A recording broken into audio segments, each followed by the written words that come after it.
kansamori woni ko ƴetti yite na ɗum ɗo woni aranon ɗum hande noon mi heɗitinayi on ɗo audio en réalité mo tawata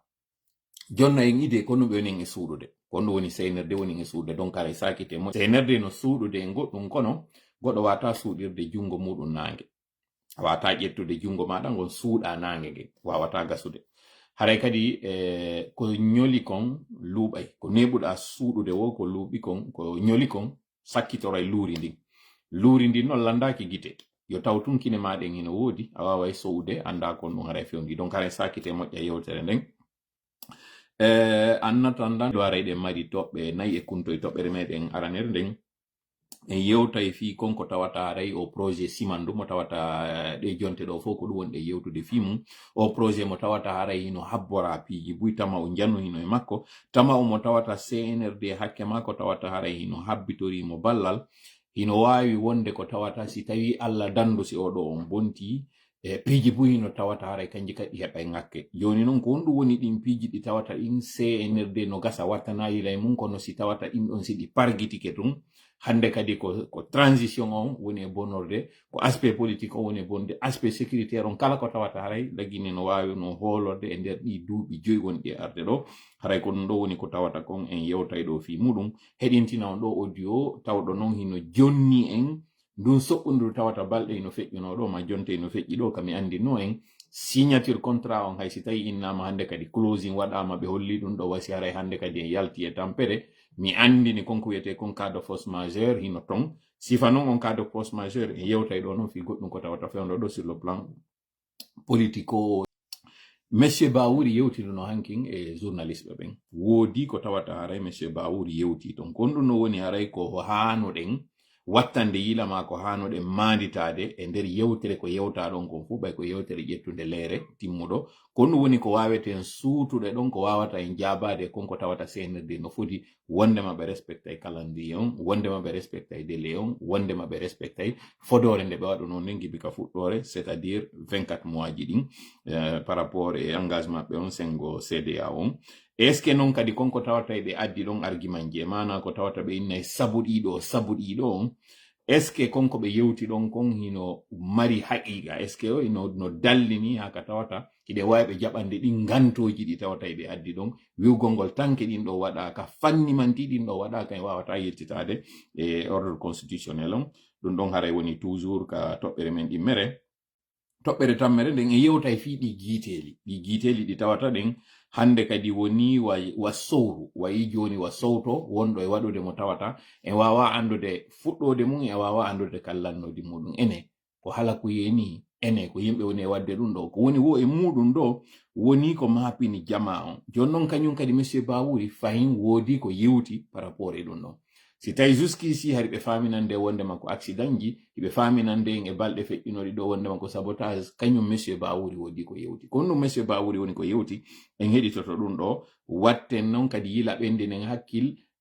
darten ko feƴƴi kon hande ɗo ka kansamori no woodi information jara ɗi huɓɓitiɗen ɗo ɗe tawata en jonna e jama on kon woni e feƴƴude ka maayo meɗen kon woni e feƴƴude tikka garnison ji ɗo kon woni e feƴƴude entre fewndo hande ɗo ni hakkunde kamɓe farana e kamɓe kankan haray ɗum ɗo fof woday ko tawata haray mi weɓitani on ɗo si Allah jaɓi toɓɓere meɗen nayaɓere nden en yewtayi fi si en iwi e on ŋakke ɗon en iwi on bononda ɗon e yahay kadi e bononda go on ɗon no bononda ko yuɓɓodirɗo fayin e ko tawata nge yite huɓɓuno ɗo ka debbo to carburant ɓen ɓe cuuɗi mum bonuno ɗon hande ɗo ndungu ngun hewti ndiyam ɗam fuɗɗike saƴude alors que ɓe alaka ɓe wona nodduɗen ɓen ɗo sinistre e mana ɓen ɓe tawata haray fewndo ɗo haray tanaji haray no hoore maɓɓe ɓe mari ɗin ɓittaji e ɓen ɗon noon ɓe tawata haray ɗin ɓitta ɗon ino e hoore maɓɓe en yewtay kañum kadi fi ɓe sukaɓe tawata haray ɓe feƴƴini ka sengo maayo wonnoɓe ndarude kono lumbirta hewta sengo Europe ɓen ɗon kañum kadi aray ko sinistre ɓe wiyete ɓe sukaɓe ɓe tawata hande ɗo woɓɓe no inni ɓe wara woɓɓe no inni ko laako maɓɓe ko woni ko wayliti en tout cas do telle nogay e goɗɗo laatike fure ton kon ɗum no woni haray ko wari ɓe kon ɗum kadi woni disposition ji ɗi e taw ƴetti kon ɗum kadi waɗi taw d'ailleurs taw ɓe yimɓe ɗo fuu e quartier yele desiti yaltugol nangangol lawol fi yawgol warto est ce que si lagine no buttuno sifa non do wada e ndara no jaboroden dum do fo e yewtay kanyum kadi aray ka tobbere jobere dum don ko kuntoy tobbe e yewtay fibe sukabe tawbe be ngaray be lumbali taw kon hara hibe ka e leyde janane den sengo Egypte sengo Algérie sengo Niger tigi ko be njelo fo e mum en jentito do kanyum monsieur ba wuri ko holli fi dum don onkon e yewtay kadi fi ka journaliste be tawata haray woni do joni lebbi ko tawata haray internet mabbe on ino e mediaji mabbe din haray no buriya haren o message makko do émission on ko lendi wadi mi darano émission on message on mi bayo addi message on kon ngo windi don on foppo nani do émission on ko yewti kon fi clan on farana e kon woni important e der yewtere nen do go ko révélation mo mi wadanta on hande do révélation mo tawata na hande do mi fuddi mo wadde alhamdulillah rabbil alamin o do o yiu passage e émission mo tawata en fopi de ngandi be tawa hande do e burbe humpitade be lagine parce que d'ailleurs koko mo ne wadde do ko sifa grande gueule ituden nu on émission tawo o liberté de ton e mi profita do vraiment mi salia force et courage presso en tawbe be ngande do hino jokkira bange den fofi danningol be tuma mi ndari o émission grande gueule mi yibe hibe o émission do be yewta be jala alors que hebi no lebbi be alaka yobede be nabino ay wobbe ka ciudi be tawata be wawata yobude mi tawai be do no mari esprit ko inete kon la guerre psychologique c'est-à-dire si goddo fokitani ma fi ndarugol bangeji din fo no danninirta fima ta hollo mo ande maden ta hollo mo sattene nde mardane haysi tayda bitti ta jabbo mo hollugol hida bitti ta jabbo kadi yawgol e kangay kaka wamma jasande don hande do senede ko fala ko di mediaji do fo dano ko di mediaji do fo bitto habe ruga be arabe jiccio yeso mabbe be inna lando accume wa ittamme nde sattende do me wada ko fala ko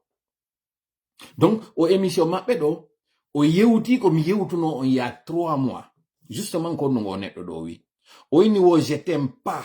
trop mon grand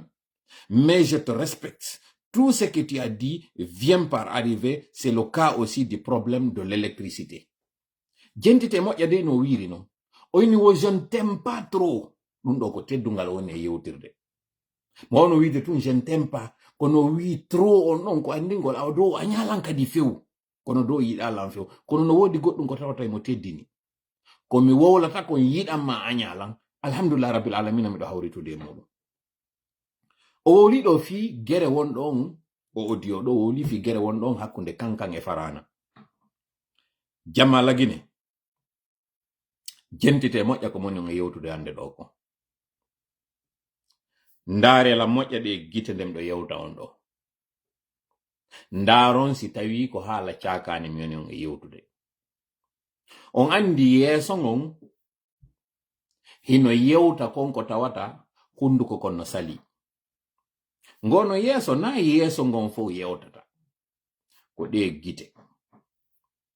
fiyon nun ko de gite do woni on wiete do fenêtre hakkunde yaasi on e wonkikin kaka gite do yirta yaasi on wombe be non kadi ka yaasi kaka gite do yirta ko woni kon kander ko do wadi gite maada din ko de yidi kon haysi da podude de asalia de ya don sari e nokkure gite ma den ko de fala kon toujours de cikkolo porto ben kambe si be nyaawude goddo ko gite makko den be ndarata enen non e wadana ma wonde masida hollude teddungal ko ya oggin ko ya hippu gite den porto jonso yewti tunga ugginike o ina en wodi ko wonda suudude parce que ko de gite maada do yiduda anyuda ko de do yaltintinta konko tawata huida suudi mi fala no yondara moƴƴa parce que naadi fop mi wawlata do kono mi yewta yon ɓurɗi ɗin hande do kono mi fala yon faamu kankan e farana nangodirande maɓɓe den non koye meɗen enen heltata fino yon faamu moƴƴa ko mi fala on yewtude kude tawon ɓay waɗi en alande juutinde jonde nden fiya nangu innugol e yewtay ko honɗum waɗno kudeta parce que wowlino ɗum ɗon kono mi faala yen andu tun ñande kudeta on waɗuno ko Idi Amin duwanno wonde président no woni non ko Idi Amin waɗi konko wiyete ko foppo kulol e hoore Messi Alpha Condé yoɓe créé o groupement de force spéciale ko kanko ari waɗi idée wiwgol ngol wondema sous région on ɗon foppa terrorisme on fuɗɗike lagine fi on ɗum kañum kan heɓata groupement de force spéciale mo o ɓaarori konko waɗuno kon en 2011 ka suudu makko kanko Messi Alpha Condé wiwgol awa si a ala non groupement de force spéciale ko ni yimɓe immorto ñande go jemma aratawma ka suudu ma waɗama bononda alors que mo andi ko eɓɓi kon alors que on tuma mo andi o suka mo tawata o yewtidino e muɗum e nder ko woni yaade France kon o suka mo tawata on himo andi o suka ɗo kañum kadi formation mo woni e wadde on Sénégal himo andi kadi o liyam mo o suka mari dion e wonno ɗon mali Bamako ɗiɗo fof kanko Idi Amin o préparino ɗi aw ko ɗum ɗo Messi Alpha Condé humpiti faami wondema o wiyeteɗo Idi Amin ɗo hino mari ko eɓɓi o jooɗoraki ni o tawi o dirnu o ƴetti Idi Amin o dirni andi ton noon taw fewndo transition dadis en on Idi Amin naadano kadi e kaso konko tawata na guinéenɓe ɓen fof andi wondema Idi Amin naadano e kaso soka ko ɗum Idi Amin naadirano e kaso ko paske konko o mari kon Idi on himo waɗi ka hakkille makko ko ma o ara o hewta e nde julde ramu ɗo ko honno hewtirta ton ko ɗum ɗo woni haray jama on andama kanko tigi haray ko ɗum ɗo woni o wowlaɗi taw kono imo waɗi ka hakkille makko emo yeeta hoodere makko no jalbani argol e laamu ɗum ɗon jibi neeɓu ɗum donc artugol ngol noon joni e ko honɗum woni ko tawata kudeta on ɓay waɗi ko honɗum yewtano fi mum ɗo yo iw kiba hari innama gouvernement nayo joƴƴine par ce que ko si o ari o hewti yewte noon président son ƴette jonnemo malheureusement pour lui CNRD ɓay yeehi fokkiti waɗugol o kudeta maɓɓe ɓe sikkuno ɓe arayno tun ɓe fella ɓe paraparanno seeɗa ka yeeso palais wonɓe ɓen garde rapproché Messi Alpha Condé on ƴettaliɓe armji muɗum ɗin ɗon kara goto waraka toon ɓe ara ɓe nangamo malheureusement pour eux ɓe ari ɓe tawi une résistance farouche ɓe sukaɓe e o garde rapproché Messi Alpha Condé darti ha woɓɓe maɓɓe wonkiji mum soli na kamɓe tu wonkiji mum soli tawanoɓe groupement de force spéciale on kañum kadi maayi jon noon ɓeɗo ko sukaɓe ɓe ari ɓe itti mawɗo inna noon joni koyo ndaare ko hombo ardoto leydi ndin e nder ko na yewtede kon ton inna ko Idi Amin woni e arde sabu ko o Idi Amin o ɗo maridi carrière on fiyawgol ara jooɗo ɗo sukaɓe wi wawa wonde donc o phrase mon ɗon nande ɗo se nuuki Somali à la mort ko ɗum sukaɓe yeetino Mamadi ɓe inni men sukaɓe men ittata mawɗo min yaaka mayde ɗimmoɓe amen waalo mayde e koruyo taw ko mawɗo arata ɗo kañum kadi min wawata ɗum ɗon hande kadi donc tawi kanko option makko on Idi Amin wallinama kono joni noon ko hombo ardoto ɗum ɗon kadi no tawita noon on nani ko tumba jakkite yewti kon fi mum inna ɗon noon hande kadi yo yewte tractation waɗi ko ɓe kindiya ɓen ko ɗum woni ko kanko Sadiba Coulibaly sabande mo ko tawata kon si o tawtanoɓe e kudeta o so imminoke bataillon makko on o addi on bataillon makko si arino naati ɗon ko kanko duwano laama si tawnara bataillon makko on arno ɗon sakki kudeta on laatanoke kako kanko général namori taw ɗon ko kanko jonni consigne wondema wota goto darto ɓeɗo kombo e maɓɓe jonnete laamu ngu kako kanko Bala Samora jonnete laamu ngu sukaɓen inni nanne pas question ko ardiɗo ɓe on ɓay tumɓe ɗimmoɓe maɓɓe ɗo maayi ko kamɓe ka nder groupement maɓɓe toon suɓete goɗɗo donc hombo no woni on ko omo tawata ɗo haysi ko janano e maɓɓe nun kono ko ɗo immi yeeyi ko ɓe ɗo longinimo o phrase wigol ngol c'est nous qui sommes allés à la mort donc hanki so gandano kon ɗum aw feƴƴuno tractation ji ɗin hakkunde maɓɓe hande ɗo mi weɓitanino on andi ton noon kanko Mamadi Doumbouya komo o kankan ƴettuɗo mbuuɗi kadi jonni fiyo kudeta on wawa laatade oɗo kadi komo kankan mi yeytino ko min yiltite jentito ɗon entrevue wonno ɗon wadde ka groupement de force spéciale ka goɗɗo arno ɗon fi ƴettugol otowal ɓennigal otowal hay carburant ngal ala pick-up je wonɗe ɗen ka groupement de force spéciale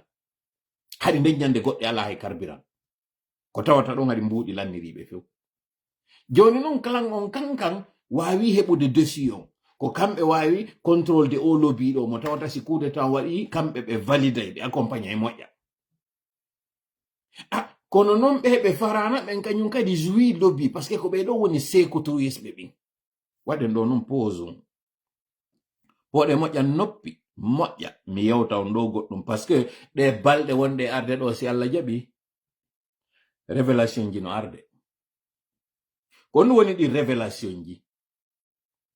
ko konko senerde eɓɓi kon ko tawata kon si en jooɗike ha Allah dandu ɗum ɗo laatike haray moɓe cawle mo yalton haray konko inete kon démocratie ara yeggiten fi muɗum konko inte droit de l'homme ara yeggite fi muɗum konko inete développement ara yeggite fi muɗum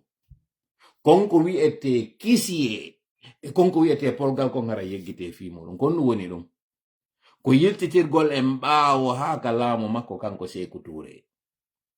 kono no wonno laamu Sékou Touré ɗum ɗon mi accay tawnoɓe heɓi laamu makko ngon woɓɓe tawɓe sortori kormo ɓen tigi ɓe ara e nder ɗi lebbi wonɗi arde ɗo si Allah jaɓi ɓe yeeto en kon ɗum woni systéme Sékou Touré on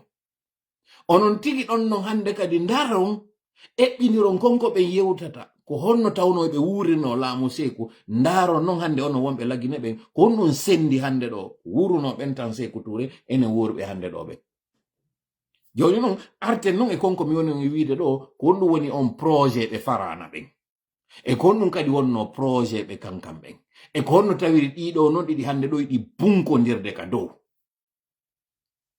jentite moƴƴa saakito moƴƴa nde yewtere ɗo heɗitorɗon nde mot par mot détail par détail onon tigi eɓɓanon hoore moɗon ndaaron ko tola woni e wolde ɗo ko fenande ka ko gonga les faits rien que les faits mi yiltito fayi mi tokkana en Idi Amin komo farana Dansa komo farana Bala Samora komo farana e hombo kañum kadi ɓe farana ɓe nda ñande mi lintanino en ɗo kono tawiri ko soori ɓe jelo woni ɓe farana Idi Amin Dansa Bala e hombo kañum kadi ara wawi en faltinde ɗon on kamɓe tawatoɓe ɓen ko ɓe farana ɓen e yewtuɗen ɗon non kañum kadi kono tawiri ko sooriɓe jewɓe sooriɓe nayoɓe farana e civiljo goto mo tawata ɓe yeetaki on taw hay joni ko hombo woni on hande noon kañum kadi mi weeɓitanayi on seeɗa kañum kadi mi ɓurta on annude kañum kadi e ko hombo woni on e kon ɗum kadi ɓe woni e waɗude kankan e farana desidi joni a waɗen partage de pouvoir présidence on kanko Mamadi o ƴetti mais ministre de la défense on taw ɗum ɗon hiɗen andi ko ɗum ɗo woni cheville ouvrière on ammara justement ammara ɗen ko ammara komo masanta kono tokora makko Ammara Touré justement merci tokora makko Ammara Touré komo farana ko on ɗon wonno e weɗɗuma honno siɗɗo kañum makko kanko Sékou Touré merci beaucoup on jarama donc fiyota mi perde filon ministre de la défense on ko kanko Idi Amin président on oɗa donc en andi ko ɓeɗo non ɗiɗo woyete haray marɓe doole ɓen e kala ko innete guere Sadiba Coulibaly komo mandiana kanko ko wasolonkeji woni mo kanko Sadiba Coulibaly hinamo Sankaran donc ko Sankaran e ɗuma e honno e Nabaya woni e gerdude ɗo joni noon iɗen andi mo Baro on utilisama ko ɗum woni kanko général Namori ɓe utilise mo ɗo waɗi coup d'état e musiɗɗo makko on par ce que Messi Alpha Condé komo kurusa kanko général Namori komo kurusa donc iɗen andi hot Guinée on ko Nabaya ɗuma honno e Wasolon e Sankaran Hamana kañum e Baro ko ɓeɗo mi sikki ɗi hewti telle waɗi jeeɗiɗi sinnama manden ko sino yewtede ko telle ɗi jeeɗiɗi hiɓe andi noon ko honno kamɓe ɓe waɗi catégorisation maɓɓe o kono ɓurɓe towude ɓen e maɓɓe ko nayoɓen ko Hamana Sankara ɗiɗo ɗiɗi ɗi jogodiri fayda Baro e Nabaya ɗiɗo nayi rectification pour le papa de Ammara la vidéo dernière ok merci beaucoup donc no mi wiri on noon yimɓe ɓe Sékou Touré ɓen tawɓe ɓen ko waɗno kon en 1985 coup d'état manqué jara on ɓe desidi konko ɓe waɗano kon on tuma en 1985 ndeno timma duuɓi capanɗe nayi hare ɓe fitti gonɗi kala wullannoɓe ɓen ɓe hetti laamu maɓɓe ngon kañum kadi ɓe heɓiti doole maɓɓe ɗen ɓe waɗa ko ɓe faala kon joni noon hino mo kankan on ɗo kanko ko soorijo goto kono mo mari lobbyji makko ɗin kamɓe civil ɓe ɓen ɗon yehi noon joni haa ɓe yii noon joni ɓe gayni kalaade koko heɓi ɓe ɗo kon fof ɗi tañaji ɗo fof ɓe yi affaire Sanamuru ɗo ɓe woni e wadde ndi ɗum o yino hande ɗo duwaji meɗen ɗin ko woni e battinde hande ɗo ɓe fof ɓe gayni ɓittade hakkundeji maɓɓe non ɓe nangodiri no gasa on nani ɓe inna wo entraînement ino waɗede ka maayo na entraînement wona waɗede ka maayo on nani vidéo mo mature yewtuno mature yewtino ɗo wondema ko Allah tun andi ko wirni kono yewti mbileɓe firawna ɓen ka wawno andude fi annabi Musa ado heɓede ɓe jonni mbaadiji fi makko kono Allah ka gundo makko huncani ɓe wawa liide ɗum ɗon fop waɗani ɓe ɗum ɗon ɓe woni wumɓe ɓe wawa liide ko woni wadde kon fop ha kanko annabi Musa o jibina firawna ne'imo ka nder suudu ɗon wawali andude ɓe aroy kadi waɗoygol gere maɓɓe on e hoore ko tawata kon fop ɓe wawi waylude gite yimɓe ɓen ɗon annabi Musa wawi folude ɓe ɗon kono mon e yewtirde ɗum ɗo ko anndingol e wondema mbile hino yi'a seeɗa ɓe yiyata noon fof ko waɗi non won ɗum ko kamɓe e jinna woni e golledude ɗiɗo noon jinnaji en yewtama ka alqur'ana wondema ɗi yahay ɗi heɗitoyo e wondema noon konko ɗi yahata ɗi heɗitoyo hande kadi disposition ji ƴettama ka kammo wondema kala ndun arndu heɗitegol ndu ƴettete ndu fiɗe e ngey yite tawa e sunna e ndu kono ko ɗi woni e heɓude kon geɓe e hoore jama on nafaji ko woni heɓude kon ɗi ƴettay toujours risque on yawoygol dow ga bakkitoyo haysi ɗi sunnoyte nde ɗi tippo kono ɗi yahay ɗi heɗitoyo ɗi heɓa gonga on gotum ma ɗiɗi ɗi dara fenande 10 ma 7 ɗi bakka ɗum ɗon ɗi adda ɗi jonna ɓe kalmotoɓe mbileɓe kono mon e wowlirde ɗum ɗo ko andentingol on nelaɗo meɗen Muhammad sallallahu alaihi wasallam ka dogunoyno ferude yaha Madina ɓay ɓe ari ɓe naati ka fammere piyowo ceede toɓɓa ramli arno ha ka dambugal ɗon o toɓɓi ramli o niɓe nder ton donc ɗum ɗo komi woni e wowlirde na wiugol yimiɗo daginde ko tawata Allah ino harmini na kadi harmingol ko Allah dagini komi woni e yewde ɗo kon c'est des faits yimɓe noon nango e aroygol yaltoya ɗo ƴetta o vidéo an ɗo nanga wiugol kono wawirɗa hoolade konko tawata Allah ino harmini fi mum na hoolagol fi mum wonɗe yewde ko wonɗe yewde fi mum est ce que gonga kadi harayno e mum kono neɗɗo on kala konko tawata haray ko harmi konno e mum Allah woɗɗinaymo e mum fiwata o ɓato par ce que sa yehi ka karmakojon a wimiɗo yaade tummi ndaara koko woni e ndaarode ɗo si tawi ko gonga est ce ko fenande hay konko tawata a yehi ɗum tun hutitagol hara e heɓi bakkatuji a plus forte raison non hoola gongol fi non wata ɗum ɗo waɗu Allah fermani en dammugal ngal fiye wi wata en hoolo kono emo addirani en hakkil ka nder alqur'ana ko won ɗum woni bone ɗen donc mature yewtino fi konko tawata yiite nun aray min kadi mi jooɗike ɗo mi yewti on fi ɗum ɗo naale raɓli mi toɓɓi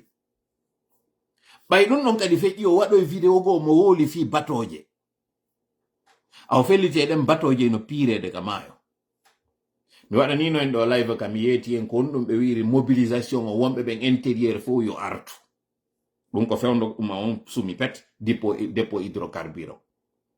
CNRD ko fokkintini kon ɓe waɗu yiltiti tedditiri ɓe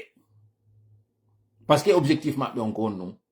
ko raɗagol sinistreɓe kallum ɓen waɗa wondema nokkure nden hande kadi ɗon hinande habitable ɓe heɓa no ɓe récupérera ɓe construise ande non on projet ɗon ko giɓe Messi Alpha Condé no marno on projet kono Messi Alpha Condé tawi ko risqué fi waɗugol on projet CNRD noon ari décidi waɗugol d'une pierre 3 coups go'o ɓe investisseur ɓe club de Paris arnoɓe lagine ton ɓe andi kañum kadi argol maɓɓe hakkunde sumugol ngol e argol maɓɓe ko lebbi tati waɗi exactement ɓe ari ɓe waɗi contrat ji no tawa e majji construction de logements sociaux ɗi logements sociaux ji kon to ɗi darneteno kaka nder maayo kaka ka nder burure ɗum darnoyteno koye nder Conakry ɗum e nder kallumon ɗon e yi ko ɓe waɗi kon wonnoɓen kamayen par ce que wonnoɓen kamayen hari no welno raɗagol par ce que inete wo ko fonctionnaire ɓe kono korontin hiɗen andi ko yimɓe ɓen jeyɗen leyɗe no goɗɗo wata arde yaltinira ɓe no wani tum CNRD yehi huɓɓoy yiite nge waɗi nge ka waɗoytara alors que noon ɓe anda kon ko ɓe waɗi ɗon hande kadi boil over noon waɗi feƴƴitiri ɓe kaɓe habbino ɗon deuxiéme objectif maɓɓe on hiɓe habbino yoɓe profitir ɗum ɗon hande kadi fi suuɗugol konko tawata ɓe wawata tenude fi courant on fi yoɓe wawa repusugol kañum kadi fi élection ji ɗi gara yewtete hakke fi muɗum ɓe heɓa kañum kadi no ɓe terrorisera jama on kamɓe kadi sifa ko wona waɗede ko Mali Burkina e Niger ɓe heɓa ka ɓe dartoro et troisiémement e noon de moindre fiyo communauté international on waɗan ɓe élan de solidarité ɗum ɗo mi yewtino en ɗum ɗon e vidéo ji go hewtaka mi yiltito e ɗum ɗon ko on tun wonandoma on mo darano mi ɓaƴƴina ɗo ko on ɗum e on ɗum nde mi yewtuno fi muɗum guerey no wadde ka maayo gere no wadde ka nder kanji o nani o fo ka pinkaji woni e atude ɓe arde ɓe waɗa communication wi ɓe banalisa ɓe ina ko entraînement ala ko ɓe ala wolde ko no waɗini kaleya ko no waɗini soronkoni ko no waɗi kan d'entraînement ji ɗin fu wonɗi ɗin ka intérieur fiyon ɗum hatta ɓe yaha ɓe waɗa ton entraînement maɓɓe on fiyon ɗum entraînement kaka nder tumbo saare wona e waɗede fiyon ɗum si seede ala hakkil no ñaawa sey nerde tan waɗu men feetuɓe feete wonon ka feetere mon ɗon kono tan waɗu men feetuɓe yiyete jama on ka fewnda ɗon andine jama on hawre nde marɗon nden andine jama on ko wonɗon ukkodirde kon hakkundeji moɗon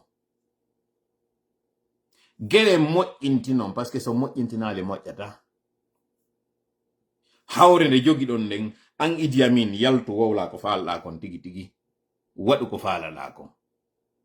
ina andi pasa na nde fuɗɗiɗa waɗugol kudetaji.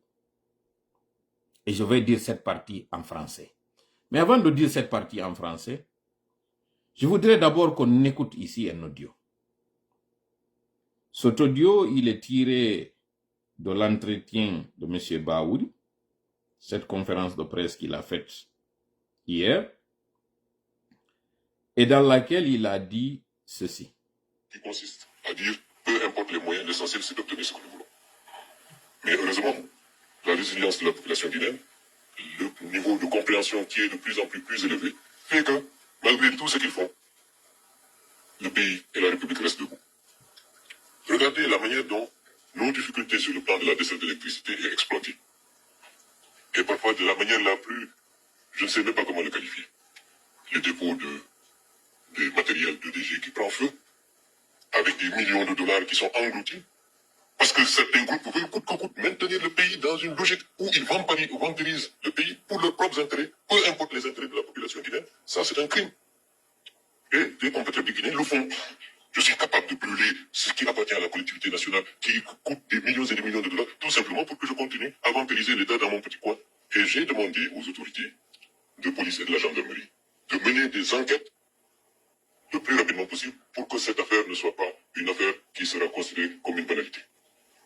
Et je dois vous dire également, le conseil du ministre d'hier, le président a donné et m'a chargé de mener sur ce terrain-là des enquêtes approfondies pour que les responsables soient trouvés et que la justice puisse faire son travail de la manière la plus expresse. Ce niveau de vampirisation du processus de l'État, c'est la mentalité que nous retrouvons dans certains secteurs. Les sinistres que nous constatons ne sont pas des sinistres au hasard. La question de l'électricité, on reviendra sur ça, mais lorsque vous saurez ce qu'il y a dans le fond, vous allez abhorrer des femmes que dans certaines circonstances vous avez applaudi. Voilà. Vous avez entendu, les sinistres ne sont pas un fait de hasard. Combien de mois après?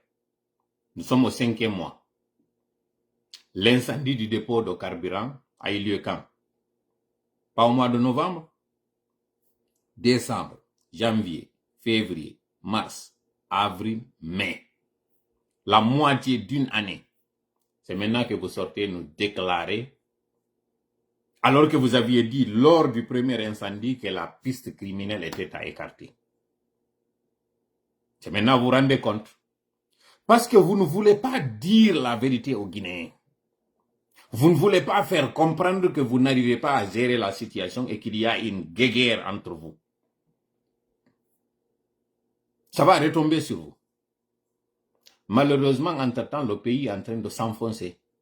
Malheureusement, entre-temps, nous sommes en train de faire une dilapidation des ressources du pays. Malheureusement, entre-temps, le Guinéen manque de tout. Regardez ce qui s'est passé. Le cas de l'accident de Tekoulo. On a dû faire recours à des aéronefs pour transporter des blessés. Quand il y a incendie, ce sont les protections, ce sont les sapeurs-pompiers que vous appelez privés qui viennent éteindre des incendies. Pourquoi quand vous étiez allé échanger nos mines, nos ressources naturelles contre des équipements, vous avez préféré les blinder plutôt que d'avoir des ambulances plutôt que d'avoir des citernes à eau. Pourquoi? Vous n'avez que vos yeux pour pleurer et vous ne pouvez accuser personne. Parce que vous ne pensez qu'à comment protéger votre pouvoir alors que vous savez que c'est pourri à l'intérieur. Parmi vous, c'est très pourri. Faites ce que vous avez à faire entre vous. Mais de grâce, épargnez la population. De grâce, n'accusez pas les gens de manière fortuite comme ça. Parce que tout simplement, vous voulez vendre la peur. Le contingent que vous avez envoyé en Haute-Guinée, avez-vous besoin de militariser la Haute-Guinée pour tout simplement faire face à un problème d'insécurité? D'ailleurs, que vous avez créé. Parce qu'il faut vendre la peur afin d'installer cette base militaire française que vous voulez installer. Alors la population doit savoir que le projet d'Idi Amin est sur une phase très poussée. C'est quoi cette phase? C'est cette phase qui consiste à éliminer Doumbouya pour s'emparer du pouvoir et bonjour les dégâts. C'est ce qui consiste justement à venir militariser la Haute-Guinée. Il choisit Kankan, il choisit Sigiri. Pourquoi il ne le fait pas pour Farana? Pourquoi? Idi Amin, tu ne fais pas ça pour Farana. Farana n'a pas de frontière avec la Sierra Leone. Les avions qui transportent ces matières, ces stupes, pour faire simple. Pourquoi on ne met pas le camp qui est là-bas? Pourquoi on n'équiperait pas le camp de Farana en nombre suffisant? Pourquoi on va pour aller militariser certains endroits? Vous voulez que je dise à la population ce que vous êtes en train de faire? Au risque de les paniquer? Au risque de mettre notre sécurité nationale en danger? C'est ce que vous voulez? Non, je ne le ferai pas. On ne le fera pas. Parce que si vous avez fui votre responsabilité, alors que la mission régalienne de l'armée, c'est la protection du territoire, donc les frontières. C'est parce que vous voulez en fait vous en prendre aux gens de Kankan. Vous avez déjà créé cette insécurité, vous avez armé des jeunes qui sont en train d'opérer en toute impunité dans cette zone-là. D'abord pour que vous puissiez avoir de l'argent, c'est braquage en pleine journée. Qui l'aurait cru? Ces individus qui opèrent, l'assurance qu'ils ont, c'est qu'il n'y a pas de répondant. Ils ne seront pas du tout arrêtés. Et si par hasard, ils arrivent à être appréhendés par la population qui est finalement a décidé de prendre son destin en main, une fois dans les prisons, c'est vous-même qui organisez leur fuite. C'est ce que vous aviez fait à Koya, c'est ce que vous avez fait à Dubreka, et c'est ce que vous faites toujours. Vous organisez la fuite de vos éléments pour ne pas qu'on sache qui a fait quoi. Et entre-temps, à Koya, il y a des prisonniers qui sont en train de mourir dans des cachots. Supposés être en garde à vue, ils sont en train de mourir. Faute d'infrastructures, alors que vous avez mobilisé 500 millions de dollars pour, disons, faire face aux infrastructures, aux besoins primaires, alors que vous savez qu'aujourd'hui, l'une des raisons pour lesquelles il y a cette frustration, pour laquelle il y a ces incendies, c'est le comble. L'incendie dans un camp militaire. Le dépôt de EDG, c'est un endroit stratégique. Les centrales sont protégées au même titre que les aéroports. Les aéroports sont protégés au même titre que la présidence. Et la présidence est protégée au même titre que les garnisons militaires. Parce que ce sont des symboles. C'est comme la radio. Et vous nous montrez, de par votre faiblesse, qu'un incendie peut se déclarer dans un dépôt de carburant et que 6 mois après qu'on ne sache pas l'origine de l'incendie, de l'explosion, vous nous montrez qu'un dépôt de matériel électrique peut prendre feu alors qu'il n'y avait même pas d'électricité dans la zone et que 2 mois après qu'on ne sache pas l'origine de l'incendie. Et là, vous nous montrez encore une autre limite de vous, un incendie qui se déclare dans l'un des plus grands camps militaires du pays. Vous voulez qu'on dise comment est-ce que cela est arrivé? Vous voulez qu'on expose en fait la phrase, qu'on parle de la fragilité du pays? Faites votre sortie comme à vos habitudes. Banalisez encore. Sortez pour nous faire croire que non, circuler, il n'y a rien. Absolument rien. Il s'agissait d'un nettoyage, il s'agissait d'un coup de circuit, il s'agissait de tel endroit, telle personne était en train de manipuler par inadvertance, il y a eu une mauvaise manipulation, puis il y a eu cet incendie. Restez dans ça. Cramponnez-vous dans ça et faites cette mauvaise communication. Niez toujours l'évidence, comme vous l'avez fait. 6 mois après, vous-même vous faites une communication dans laquelle vous nous faites comprendre combien de fois la situation est grave. Là, on va dire que c'est M. Baouri, c'est un politique, c'est un civil qui parle. Écoutons ce qui s'est dit lors du Conseil des moines. Là, cette fois-ci, qui en parle? C'est lui, Mamadi Doumbouya, qui en parle. Écoutons ce qu'il dit. Ministériel du mardi du Conseil interministériel du mardi 7 mai 2024. Écoutez bien. Écoutez ce conseil des moines. La première des choses d'abord qu'il faut noter, permettez que je continue d'abord en poulard, parce que j'ai mélangé un peu les choses. Kono mi hedintini ondo, ono wombe ndaro de lambe. Senerde no fala suudude ko nyoli. Nane mi yewtino hawre wonde nden hakkundeji mabbe. On foppo no gasa on nani jemmaje no feƴƴi ɗo pinkaje no aata e nder Konakiri. On nani onon tigi ko tawata hara ko équipement ji tawɗi ara ko ɗi lour ino waɗa hito ka sengo maayo. Ɗum ɗo nane mi yetinoken gonɗum mature wowluno fiiɗen batoje ɗe tawata iɗe ka large zone international zone maritime meɗen o. Anditen noon lagine zone maritime lagine on large lagine on ino tawa e ɗin zone ji ɗi tawata piraterie en mer no waɗa. Ɗum ɗo mi ala jutinde yewtere nden fi ɗum parce que mi yalta joni e nder cadre alors que non déjà en heɓi combien de minutes 57 minutes déjà alors que nayi mi juuti live o moƴƴa mi kupa e oɗo joni mi yiltitoyo kañum kadi e waɗowo on en français mo tawata on mi aleña e nun hande kadi ɗi audio ji ɗi tawata yimɗo joggi ɗo ɗi fof ɗin donc dans 3 minutes heɗiteɗo ko moni e wolde kon hawre nden kankan e farana hande kadi nde suuɗaki hakkunde Idi Amin e Mamadi ko atiɗo wawde o yawo nda ñande mi wola ni non ɗo fi Samuel Doe